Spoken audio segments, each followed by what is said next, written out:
what I think is really critical from a strategy perspective is that first and foremost, people that are coming from an advocacy position really need to have good information, good research, and good facts. I used to have kids occasionally, students even want to advocate for positions, and they might start by coming to me as superintendent, and I would say to them, before you go to the board, you need to have your facts lined up. We actually had a group of students who were advocating for improving the quality and the breadth of mental health services in our schools. And they came to me with a lot of anecdotal information. I said, you need to go do your research. They did. They ended up advocating to me to put mental health services into the budget at a higher level, funding level. I did that. They then advocated to the school board, and the school board moved it forward as part of our budget package to the Board of Supervisors. Interestingly enough, one of our local legislators picked up on this group, took them to the General Assembly. They spoke to one of the education committees at the General Assembly, and we ended up with, Ben, you know this well, with some regulation in place that increased support for mental health services in our schools. And Virginia became one of 2 states in the nation with mandated mental health focus as a part of curriculum. And that started with a project-based learning group in a school, but the kids got it right. They did the advocacy, they built relationships, they took time to both meet with people behind the scenes and talk about their position, to be there in front of the board. They also knew how to talk to the media to represent their advocacy position, and eventually knew how to talk to state legislators to make the case that this was a critical issue for teenagers in high schools. So I think that's a real great case study that's an object in point. But I think beyond that, advocacy also means not just having the information, but also knowing how to represent that. I oftentimes, and I go back to your point about polishing your passion, Gina, have seen people that had positions of merit that needed to be heard, but because of the emotional tenor of their speeches to the board, that they sometimes, the message got lost in the emotion in a way that caused the board to not see a position of support for the person or group bringing it forward. I also think that one of the things that's really critical is that most boards do have norms about what they think is really critical and important, as Ben said. Knowing those norms, for example, you may have a problem with something that a person has done in a school. It could be a teacher, it could be a principal. We've had people show up at a board meeting and they want to talk about that publicly. And our board would say, we're not going to talk about personnel issues publicly. And in some cases, it would be something that would blindside not just the superintendent, me, but also the board. And so that piece about, if you've got an issue with a school or with a staff member, the first place you need to talk is at the building level before it moves up the line and ends up in front of the board to advocate for a position. And so I would say that those are the things I would put at the top of my list. Build great working relationships with the people to whom you're willing and want to advocate for a particular position. That's the starting point. Know your facts. That's the next piece. Third, follow up. Don't just drop it and expect something to happen. You need to stay with an issue if you think it's important enough to advocate. So that's what I would say. Relationships, bring your facts forward, and follow up, and make sure that you are closing the loop. Thank you. Yeah, great. Thank you, Pam, so much. And Marcus, it's a good segue into bringing you into this conversation as you think about your experiences.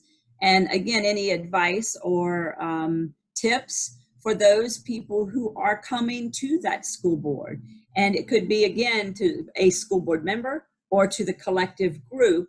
But what are your thoughts about that actual presentation, how they present the information, and anything that ties into creating an effective moment and an effective and valuable opportunity for someone to step before the board? Well, Ben and Pam have provided some very comprehensive responses, and so I'll try to avoid redundancy. My first rule is, or first suggestion for anyone speaking to a board member, a superintendent, or member of the school division is to speak to them the way that you would want others to speak to you. Civility is quite often missing. And I have often told advocates who have come to board meetings with great passion and emotion, I've advised them that don't let your passion and your emotion distract from your valid points. Don't let the messenger destroy the message. And in most cases, once they have followed that advice, they find the board members are much more receptive to what they have to say. Their jobs aren't easy. They have constituents who can sometimes be very demanding. And so if you want results or if you want the attention of board members, then starting with civility, as you've heard over and over again, protocols are very important. Rehearse what you're going to say before you say it. In most sessions, there's a time limit on how long a constituent can speak, and frequently you lose track of time when you're standing before an audience. And your most important points may be presented at the end and you never get to them if your time limit is up. So I would strongly suggest that you rehearse it. Two last pieces of advice. If you have not spoken before a board before at a meeting, oftentimes they're televised and one can get nervous before a large audience. So my recommendation is that you attend at least one or several meetings prior to speaking so that you can get a sense of what the meetings are like. If the board meetings are televised, then you can certainly go to the school division's website, to the link for the school board, and actually look at board meetings to get a better grasp of the issues. And then finally, frequently, there are others who hold your same position. And if you could galvanize those who hold your same position to come to the board meetings with you and to actually stand with you as you present, then you indicate to the community that your issue is not an individual issue, but it is an issue that is relevant to other constituents. And then following up, I think Pam said is very important. Once you are presented, leave your written notes with the clerk of the board so that they can be recorded in the minutes, and contact your board representative after you've spoken or your board chair to follow up on your issue. Great, excellent, just excellent points.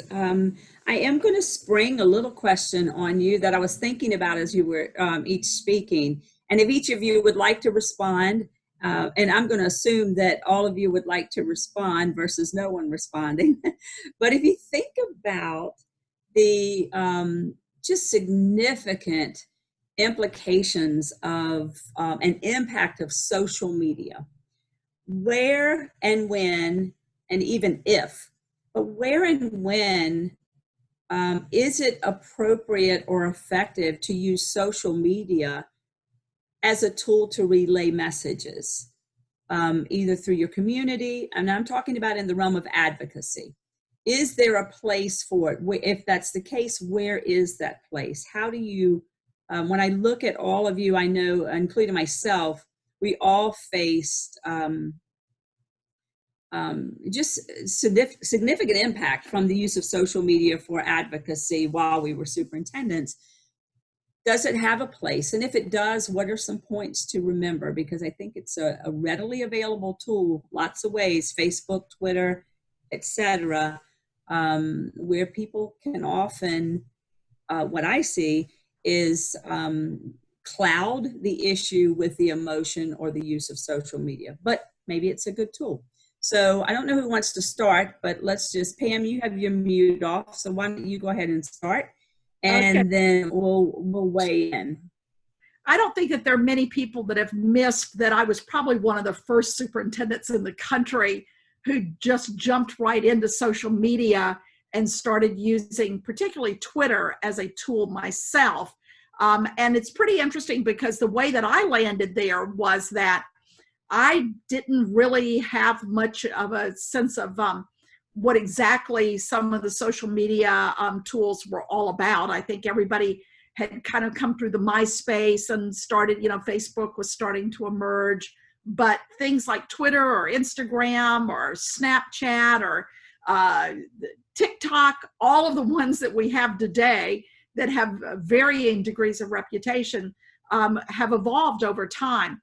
But the reason that I started using it, and I'll talk about it from the perspective of why I saw it as an advocacy tool and then how I've seen it used as an advocacy tool. I saw Twitter as a space where I could reach people who typically might not be reading emails or local newspaper media, to really share some of the great stories of work that were was representative of the direction that we were trying to take the county schools towards a more contemporary learning opportunities for kids. At the time, we were involved with Ed Leader 21 and the 4 C's, which now are embedded in Virginia's profile of a graduate as the 5 C's. We wanted to really show what does it look like if kids are creative, critically thinking, good communication across multiple forms of media, and working collaboratively in our classrooms. I had a teacher come to me and say, Pam, there's this thing called Twitter. You need to know about it. And in fact, you probably should start using it because you've got teachers using it and they're connecting with people all over the globe about education. What I saw happen over time is that social media became a tool that made every single person that was